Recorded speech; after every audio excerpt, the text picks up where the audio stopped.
Bismillahirrahmanirrahim. Alhamdulillahirabbil alamin. Bismillahirrahmanirrahim. Wassalatu wassalamu ala Rasulillah sayyidina Muhammad ibn Abdillah wa ala alihi wa sahbihi wa mawala. La haula wa la quwwata illa billah, amma ba'du. Qala Allah ta'ala fi kitabil karim wa wastabul qailin yarfa'illahu alladhina amanu minkum walladhina utul ilma darajat. Sadaqallahu al-azim wa sadaqa rasulul karim. Para bapak, para ibu, para jamaah sholat maghrib dilanjutaken istiqomahan Rotibul Haddad lajeng pangaosan rutin tiap Rebo malam Kamis ingkang dipunmulyakaken Allah Subhanahu wa taala. Monggo saderenge kita mulai ngaos sareng-sareng kita dedumuri dhateng Allah. Muga-muga sedaya amaliyah kita niki dipunrami kaliyan Allah Subhanahu wa taala dados amal saleh ingkang dipunridani Allah Subhanahu wa taala. Lan muga mawon pengajian rutin iki didadosaken ilmu ingkang manfaat, ilmu ingkang barokah, dan ingkang saged nambahi istiqomah ibadah lan nafsanipun ibadah dhateng Allah Subhanahu wa taala. Amin Allahumma. Bismillahirrahmanirrahim. Allahumma iftah alaina futuhal arifin bi hikmatika wansur alaina rahmataka wa dzakirna ma nasina wa 'allimna ma jahilna ya dzal jalali wal ikram. Rabbis shrahli sadri wa yassirli amri wahlul 'uqdatam min lisani yafqahu qawli bi rahmatika ya arhamar rahimin. Ila hadratin nabiyina Mustafa Rasulullah Muhammadin sallallahu alaihi wasallam wa ila hadratin jami'i awliya illa inna lahu ajma'in. Tsumma ila hadratin ustadina wa muallimina wa masyayikhina wa masyayikhina wa qaribina wa ahli kuburina abaina wa ummatina wa ustadina wa ila hadrati mu'allimatina kita alama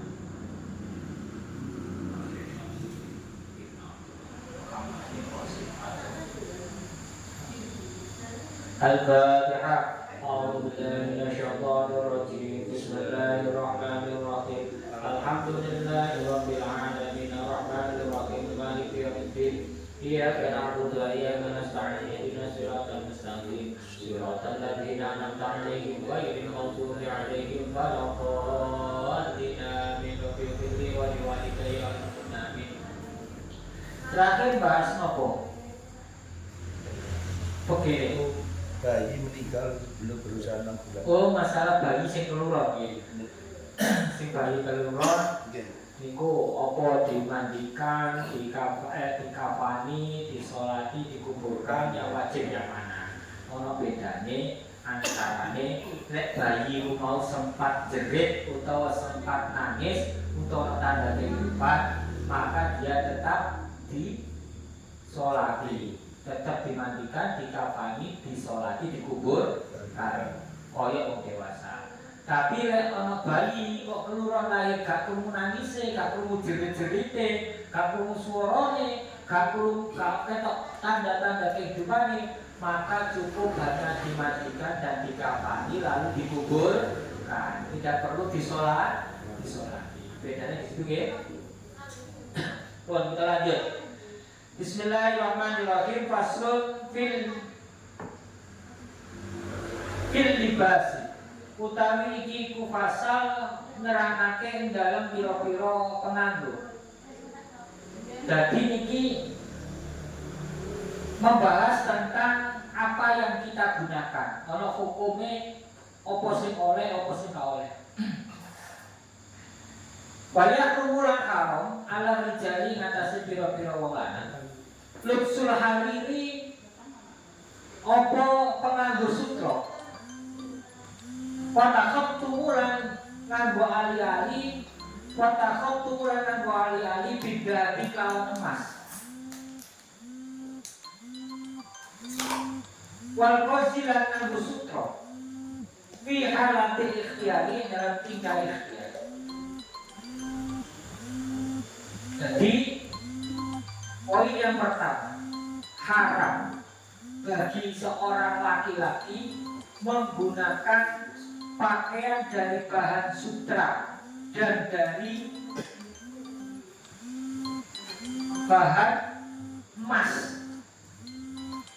terhadap apa yang digunakan, misalkan cincin. Untuk orang laki-laki haram menggunakan kain sutra dan menggunakan cincin permata atau alih-alih dari bahan emas. Nanti gue terang lagi. Wakalda lan koyo iku haram, yahku haram istiamalu ma apa nganggo barang dukira kang den tuntun apa ma ala jihadil iftirasi ing atase arah agawe lemek wa ghairi dzalika lan yani mengkono-mengkono iftiras min wujuhil istimalati bayane pira-pira arah kang dienggo anggonan sing dienggoake. Jadi ini kanggo wong lanang iki wong lanang iki haram hukume nganggo pakaian dari bahan sutra. Nanti ada pengecualian, perlu jelaskan. Ini pokoknya yang pokok dulu, yang dasar dulu. Laki-laki haram menggunakan pakaian dari bahan sutra. Wong wedok asal apa bener? Ansal. Sing haram wong lanang. Yang kedua, laki-laki haram menggunakan perhiasan, semisal cincin atau kalung yang terbuat dari emas. Nggih kuningan gak apa-apa, tembaga gak apa-apa, nggih mesti gak apa-apa. Pemene mesti sing karatan gak apa-apa. Soalnya gak bahaya, gak kuwatir ditolong. Lek teko emas gak kalah. Begitupun sebagaimana menggunakan kain sutra ataupun menggunakan cincin dari emas, menggunakan iftiros utawa lemek dari bahan emas. Kalau oleh, paham ya? Enggak oleh. Misalnya wong lanang kang bisa jaga emas, teko kain serat emas, gimana nasab itu? Gawe nopo spray alas tempat tidur saking sugine bahannya dari kain serat emas, kalau itu udah boleh. Wong lanang, wong wedok boleh.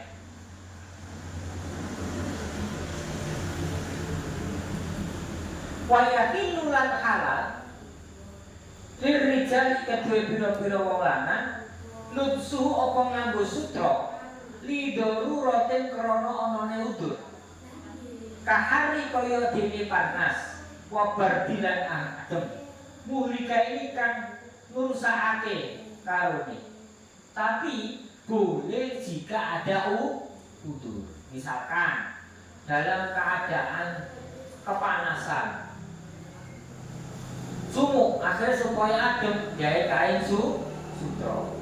Asalkan kalau dalam keadaan panas tadi menggunakan pakaian yang lain itu masih ada berat, masih ada udur, maka boleh menggunakan kain sutra. Atau dalam keadaan dingin boleh.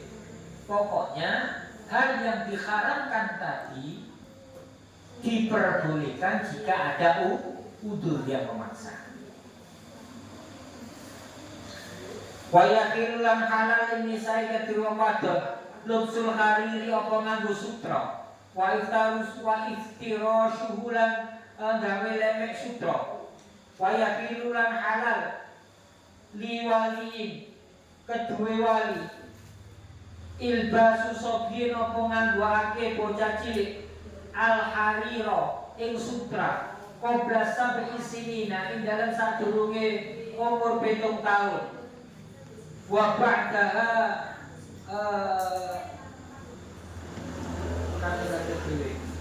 wa yakhilulan halal wali yang kedhe wali ilbasu sobi apa nganggo ake bocah cilik nganggo mal hariro ing sutra Qobla sab'i sinina ing dalam saduruse 7 tahun, bapak dalam sausune 7 tahun. Nyata nggih. Kalau bagi wali boleh memakaikan pakaian sutra bagi anak kecil laki-laki. Sadurunge dene balik. Tapi arek iku mau wis balik. Kan berarti lepas saka hukume wong tua, dia nganggo hukum dhewe. Itu tidak boleh memakai pakaian dari sutra. Lek waline wong tua nih gawe nopo? Oleh.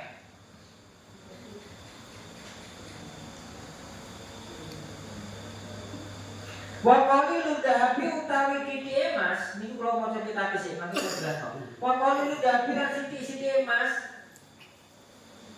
Wa kasiron akeh emas. Ai istimal rumah tegese nggunakake emas titik utawa akeh mau fi tahrimi dalam harame sawaun iku padha. Gawe emas kanggo wong lanang jumlah titik utawa akeh nganggo cincin niku mau tetep haram, ka oleh. Wa idza kana tatkala ono baktu tau bi apa sebagian saka kain mau ibraisiman iku sutra ai hariran itu tegese sutra. Wabadulan sakwenehe pakaian ala khulkan liya utawa niku kapas au katanan utawa kain katan maka lan upamane jaza mongko wenang dirojulin kedhe lanang. Wong lanang gawe pakaian kain sutra hukumnya haram. Tapi jika kainnya tadi kombinasi atau campuran yang emas yang kain sutranya itu jumlahnya lebih kecil maka boleh. Kalau lebih banyak sutranya tidak boleh. Kalau ini lek mau wedok walaupun total kainnya sutra boleh. Kalau laki-laki total kainnya sutra tidak boleh. Kalau kainnya itu campuran kain sutra maka jika bahan sutranya lebih banyak tidak boleh. Tapi kalau bahan sutranya lebih sedikit daripada kain campurannya, hukumnya boleh. Paham ya? Sing boten angsal itu sutranya loh, atau sutra bahannya lebih banyak. Oh itu nggak masalah. Jaza mongko wenang li rajuli kedhe wong lanang lubsuhu apa nganggo sawu. Malam yakun selagine ora ono. Al ibraisimu apa sutra. Ghaliban iku luwih akeh kalai goiri ngatasé liyane sutra. Baikane mongko lamun ono. Goira ibraisimi apa liyane kain sutra mau ghaliban iku luwih akeh halal mongko halal. Dadi lek selagi kain sutranya tidak lebih banyak itu boleh. Tapi sutranya lebih banyak tidak boleh. Waktu dalam kaya mukul halal istawaya lamun podo fil asofi dalam sah kolaso. Terus bagaimana kalau komposisinya podo? Kain sutranya 50% bahannya, kain lain selain sutranya 50%. Maka hukumnya menurut kaul yang sahih yang kuat hukumnya boleh. Boleh ya? Kalau bagi laki-laki memakai kain sutra murni itu tidak boleh. Kalau campuran bagaimana Pak? Dilihat.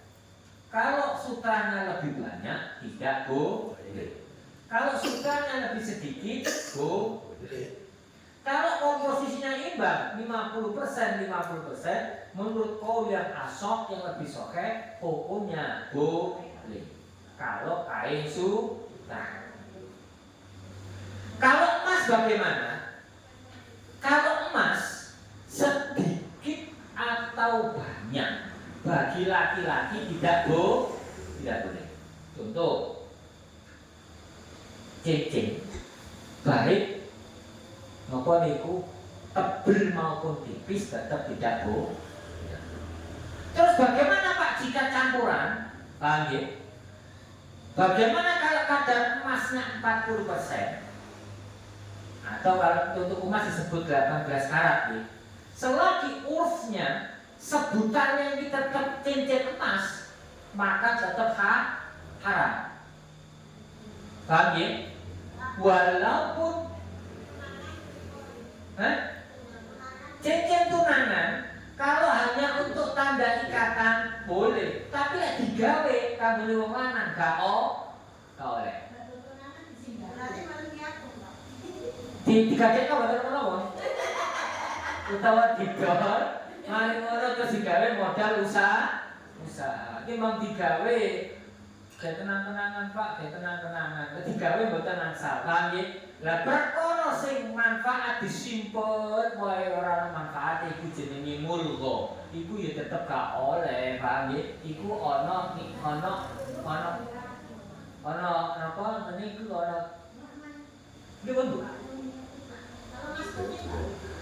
Mas putih maupun mas merah kalau itu namanya logam mulia yang dinamakan logam emas tidak boleh. Laki-laki loh, perempuan tidak apa. Pak, bagaimana kalau emasnya hanya misalnya cincin kula niki, emasnya hanya 40%, atau untuk emas kan jenisnya hanya emas 18 karat. Kalau urufnya sebutannya ini tetap cincin emas, tetap haram. Paham ya? Misalkan kalau hanya 30% bagaimana Pak? Atau 20%, yang lainnya itu perak. Kalau secara umum ini tetap sebutan secara umum di masyarakat urufnya disebut sebagai cincin emas, berapapun prosentasinya tetap tidak boleh. Kalau ini tetap menurut pandangan umum atau urufnya ini masih disebut sebagai cincin emas. Lek suwoso niku disebut cincin emas apa mboten? Ngoten suwosone. Boten suroso nggih. Sepuhan, paham nggih? Sepuhan itu namung disemprot ngoten mawon nggih. Kalau kadarnya lebih sedikit daripada bahan yang lain, boleh. Karena urufnya dia nggak disebut sebagai cincin emas, tapi sepuhan. CJ, nyata nggih, emas itu kalau bahannya disatukan dengan perak, paham ya? Nah ini urufnya tetap diarani cincin emas, tidak boleh. Walaupun bahan yang disatukan tadi itu hanya 40% atau 30%, tetap tidak boleh. Tapi kalau sepuh itu hanya disemprot, paham ya? Suwoso itu boleh. Menurut kau yang asok, namanya bajuri ya ngono, ya anak betul lebrin ya ngono. Hukumnya, paham ya? Tidak boleh. Tapi kalau urufnya itu secara umum tidak disebut sebagai cincin emas, menurut pandangan umum, maka tidak apa-apa. Oh ya suwoso, paham ya? Cincin sepuhan emas. Tapi kalau menggunakan bahan emas, sedikit maupun banyak, kalau urusnya tetap disebut sebagai perhiasan emas, itu tidak boleh. Sangat membedakan nih. Kalau menggunakan bahan yang nganggo emas, walaupun campuran itu tetap tidak boleh. Kalau urusnya atau sebutan secara umumnya tetap melekat dengan emasnya. Cincin emas 20 karat, 18 karat. Niki apa? Iki cincin emas. Cuma kadari mek 18 karat atau 40%, tetap tidak boleh. Paham ya? Iki apa? Oh itu cincin emas, cuma kadari hanya 30%, tetap tidak boleh. Karena masih dinamakan cincin emas, urufnya, sebutannya, walaupun hanya 30%. Tapi lek sepuhan, iki cincin apa? Oh, iki ngono cincin perak, cincin besi wajo, cuma disepuh emas. Paham ya? Itu tidak apa-apa. Paham ya? Karena tetap cincin perak atau cincin monel. Yo iki monel, iki kuningan, cuma sepuhan emas. Boleh. Karena dia tidak disebut sebagai cincin emas. Paham maksud kula nggih? Disepuk, disemprot, dilapisi. Tidak menggunakan bahan emas, hanya lapisan boleh. Tapi tidak boleh lapisannya lebih banyak daripada yang bukan emas. Niku begini jenengan ono kuningan. Iki sejen emas apa duduk? Oh itu kuningan. Cuma dilatih sepuan emas. Boleh napa mboten? Boleh, asal sepuannya tidak lebih banyak. Iki cincin apa? Cincin emas. Iki emas Pak, emas. Cuma kadarnya mek 11 karat atau 40%. Boleh napa mboten? Tidak boleh, karena urusnya dia tetap cincin emas. Bisa membedakan ya? Itu. Tapi nek sutra, kalau sutra bagaimana? Kalau murni sutra tidak boleh laki-laki. Lek campuran dilihat lebih banyak sutrai opo non sutrai. Kalau lebih banyak sutrai tidak boleh. Itu bedanya sutra sama menggunakan perhiasan emas bagi laki-laki. Lek perhiasan selagi urusnya atau bendanya secara umum masih disebut sebagai emas, tetap tidak boleh sedikit maupun banyak. Tapi kalau urusnya atau sebutan itu bukan cincin atau bukan perhiasan emas, maka dilihat komposisinya. Kalau lebih sedikit boleh, koyok suwoso, koyok kuningan, koyok apa maneh besi biasa. Ketika disepuk emas boleh, silahkan nggak juga. Pun pasal ini selesai, ada pertanyaan? Iya. Alasan mendasar menolak perhiasan buatan sakit di dalam untuk pria. Gini, ada hal-hal yang di dalam agama itu bersifat ilmiah, ono bersifat tasyabuh, ono sing bersifat dogma. Hukum di dalam agama tidak semuanya memiliki alasan, karena bersifat dogma. Dogma itu doktrin. Contoh ini, apa maghrib di isya itu kok waktu ini kok dibatengi. Maghrib kok 3 rakaat, isya atau 4 rakaat. Ini tidak bisa dipertanyakan kami, karena itu contoh dogma. Contoh ini, loh, kena apa Pak? Podo-podo berkaki 4. Babi itu haram, kambing kok ora haram. Wis dinas dalam Al-Qur'an. Paham ya? Wis dinas dalam Al-Qur'an. Dijelaskan dengan hadis, maka itu menjadi ketetapan yang bersifat dogma. Tapi ada yang bisa dijelaskan. Ono kemadorotannya, sebab ada kemadorotannya maka menjadikan haram. Ono tasyabuh. Tasyabuh itu menyerupai, paham ya? Nah di dalam Islam itu tasyabuh tidak boleh. Wong lanang macak wong wedok macak wong lanang itu enggak boleh. Ngoten niku sini. Jadi ada tasyabuhnya. Kalau masuk perhiasan itu atau perhiasan terus Didol Bu.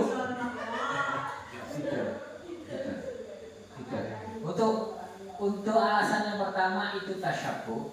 Terus yang kedua, dulu memang ketika perhiasan awal pertama digali yang dipakai, yang diperuntukkan untuk ketika Ummina Hawa diciptakan, Nabi Adam diciptakan, itu yang dibagikan kepada Ummina Hawa yang terbuat dari emas. Nabi Adam tidak boleh menggunakan dari emas.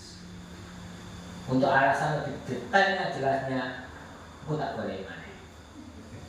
Itu yang saya tahu. Ada yang lain? Wajib.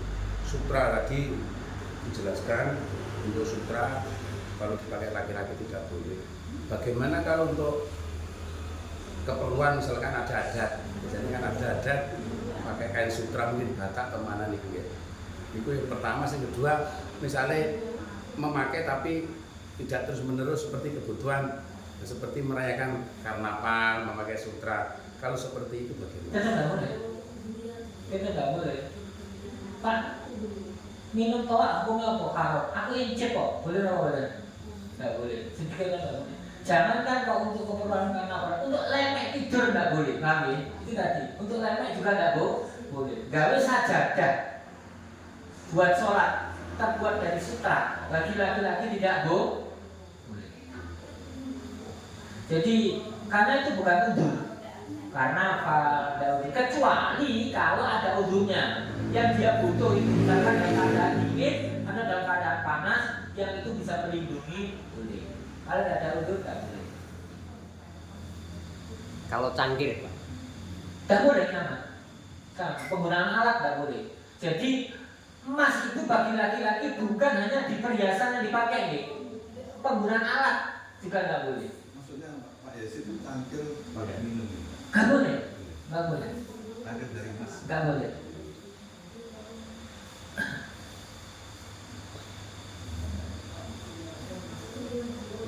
Ada yang lain, Bu, monggo. Ini lain dari masalah ya, Pak? Oh boleh, monggo. Lain daripada yang lain berarti. Ya, caranya itu loh, Pak. Kalau kaki diamputasi, terus caranya minum mati gimana? Kan diamputasi sekian. Terus apa ya dikasih kain kafan, apa ya seperti orang meninggal itu. Cara minum matinya itu, Pak. Ayo. Kan kaki diamputasi sekian. Paham. Ya. Terus caranya itu seperti orang meninggal apa Iya. Betul, enggak, karena itu bukan ya dia hanya dipundhut moten mawon karena memuliakan bagian dari tubuh manusia. Dia nggak perlu dimandikan, nggak perlu disolati, enggak. Karena kafan menyolati itu untuk jenazah. Orangnya kan masih hidup. Orangnya masih hidup. Enggak. Potong segini. Lah kemarin itu ya dikafani, dimandiin di atas gitu, Pak. Tapi ya nggak apa-apa ya. Nggak apa-apa. Mau dihormati lah. Iya, dimuliakan tidak apa ditutup, tapi itu bukan satu kewajiban Mas Ibu ya. Tidak kewajiban untuk dimandikan, terus dikafani, itu kurang enggak. Ya dibersihkan, ya dikafani, Pak. Oh, pakai sakno calak dukun sunat kok. Marinyo. Itu kan juga bagian dari tubuh manusia ya. Sunat, mau dimandikan, dikafani, dikuburkan, betul enggak? Biasa sudah. Ya, itu untuk memuliakan aja boleh daripada dimakan binatang buasan atau dikuburkan. Boleh. Terus daripada timbul aroma busuk mengganggu lingkungan. Tapi Dipendem biasa kita. Nggih. Nggih, untuk memuliakan. Jadi perawatan tempat itu memandikan, mengkafani, menguburkan dan menyolati itu untuk jenazah. Ada yang lain? Banyak pula. Kalau saking sugih, Saking sugih. sugih itu, tapi nggak untuk dipakai Pak, hanya untuk dipajang. Karena apa itu ada perabotan dari emas, tapi hanya untuk dipajang. Boleh. Penggunaannya nggak boleh. Saking sugih. Nggih, boleh. Iki wau kata-kata Kalau yang hanya untuk misalkan investasi gitu boleh, buat simpanan boleh. Cuman masalahnya harus juga dihitung nisabnya, ojo lali tono zakat. Jadi saking sugih sampai ornamen ini mau apa interiornya banyak emas, kan sugih-sugih kan gitu. Kepuasan mereka kan khusus kan tinggal labeling mereka untuk labeling atau untuk image kan gitu. Nah itu jangan lupa semuanya dihitung itu. Setiap tahun dikeluarkan zakatnya, walaupun sudah dikeluarkan lagi tiap tahun. Kalau masih mencapai nisab dan mencapai haul tetap dikeluarkan 2,5%.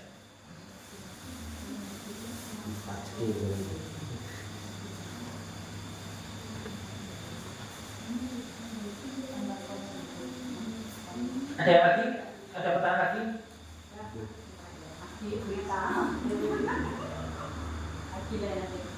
rusak Mas-masan. rusak dadak Ora, nanti gelang mas-masan. Kan kita pengen kan deh Pak tulis nih. Wayah umuran haram ala rijali bagi laki-laki lubsul hariri memakai sutra. Watah tubuh dan haram memakai cincin bidabi dari bahan emas. Wal ozi dan menggunakan sutra fi halatil ikhtiar dalam keadaan yang tidak terpaksa. Wakada seperti halnya yang haram, yahrumu haram istimaluma menggunakan sesuatu dukiro yang telah disebut ala jihatil iftiros untuk keperluan sebagai alas. Jadi sama, sebagaimana haramnya tadi juga haram walaupun penggunaannya untuk lemek, untuk iftiros, untuk lemek. Wa ghairi dzalik dan penggunaan yang lain selain iftiros. Min wujul istimalati seperti halnya dari arah menggunakan untuk keperluan perabotan. Jadi ya menggunakan. Tapi ya kadang di dalam fikih itu ada pendapat yang lain. Cuma kita dulu utama atau enggak, asoh atau enggak kan gitu, sohe atau enggak kan gitu. Ada pendapat hukumnya Pak. Sama gitu kan? Wa alam suwab al-fatihah.